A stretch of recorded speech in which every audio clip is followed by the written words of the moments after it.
I am the king. We march at once. What say this council? This is the moment the Crusaders lost Jerusalem. Salaaldin al-Ayyubi had set a trap, and the Crusaders had marched right into it. Salaaldin wants you to come out. He is waiting for you to make that mistake. We should meet the enemies of God. So we shall. The Crusaders had occupied Jerusalem for almost 90 years, but now the Muslims, under the rule of Salaaldin, were ready to take it back. And it all began with the Battle of Hittin, one of the most decisive battles in Crusader history. On June 30th, 1187, Salaaldin's army marched into the heart of the Crusader kingdom of Jerusalem. With the Crusaders holding their ground in a fortified encampment at the springs of Safuriya, Salaaldin needed another way to lure the Crusader army out. So on July 2nd, Salaaldin and his army headed to the east and besieged the Crusader fortress of Tiberias.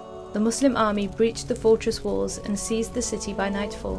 When news reached the Crusader camp, Guy de Lusignan, the king of Jerusalem, held a war council, one which, unbeknown to him, would decide the fate of Jerusalem.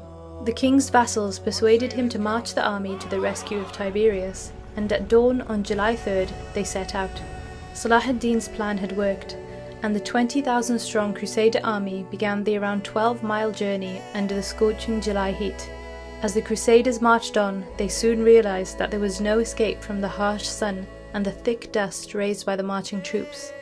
When the Crusaders moved out from the village of Tur'an, Salaaldin's fast-moving horse archers appeared from nearby hills, surrounding the Crusader army and cutting off their lines of retreat.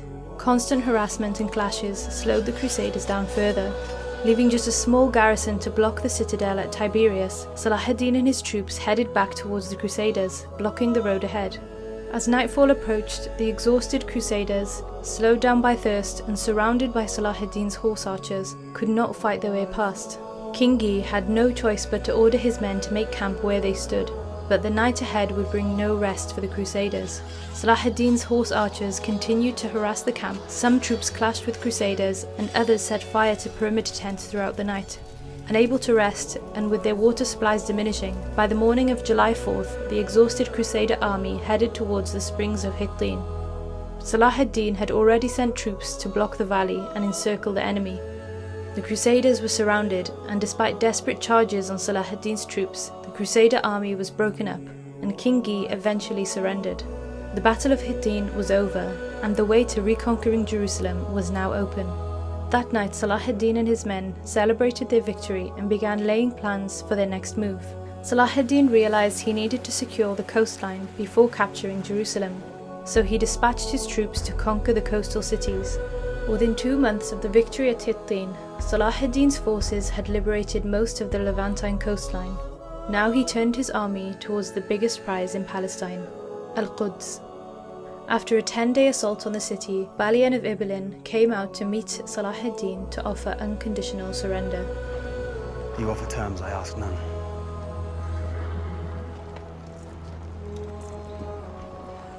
I will give every soul safe conduct to Christian lands.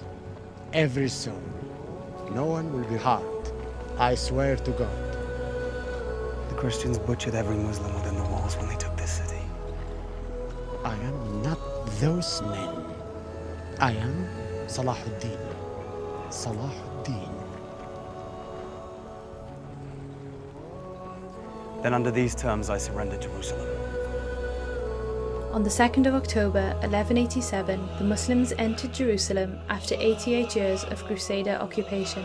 Masjid al-Aqsa, which had been taken by the Crusaders, was restored to a Muslim place of worship, and Salaaldin al-Ayyubi kept his promise, and the Crusaders were allowed to leave the holy city of Jerusalem in peace.